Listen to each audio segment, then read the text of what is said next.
নেই পরিবেশ অধিদপ্তরের ছাড়পত্র, তারপরেও অবাধে চলছে কাঁচা গাছ পুড়িয়ে কয়লা তৈরির মহোৎসব। মাদারীপুরে এমন একটি কারখানার 12টি চুল্লিতে প্রতিদিন পুড়ছে শত শত মন গাছের গুঁড়ি আর লাকড়ি। নির্গত ধোঁয়ায় দূষিত হচ্ছে পরিবেশ, নষ্ট হচ্ছে কৃষকের ফসল। বছর শেষের খুশি নগদে হবে বেশি। নগদ পেমেন্টে নির্দিষ্ট ক্যাটাগরির কেনাকাটায় 300 টাকা পর্যন্ত ক্যাশব্যাক।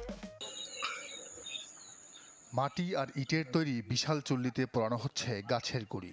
চুল্লি থেকে নির্গত কালো ধোঁয়া মিশে যাচ্ছে পরিবেশে। এই দৃশ্য মাদারীপুরের ডাসার উপজেলার পূর্ব ধোয়াশা গ্রামের এক কয়লা তৈরির কারখানায়।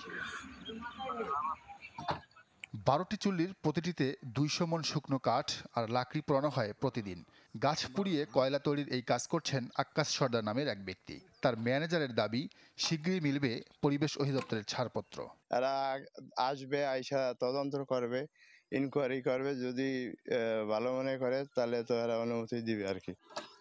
গাছ কাটা ও তা জ্বালানি হিসেবে পোড়ানো সম্পূর্ণ নিষিদ্ধ হলেও প্রশাসনের নাকের ডগায় কিভাবে তা সম্ভব হচ্ছে, এমন প্রশ্ন উঠেছে জনমনে। তবে কারখানার মালিক প্রভাবশালী হওয়ায় সামনে কথা বলতে ভয় পান এলাকাবাসী। এই ধোঁয়ায় আমাদের হলো যে শ্বাসকষ্ট হয়, খুব রাত্রেবেলা তো ঘুমাইতেই পারি না। আমাদের ফসল আদি শরীরের সর্বদিক দিয়ে আমাদের ক্ষয়ক্ষতি হয়।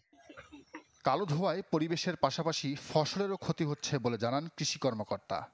এইসব কালো ধোঁয়া বা ছাই পড়ার ফলে পরাগায়নের সমস্যা হয়, ফুল নষ্ট হয়।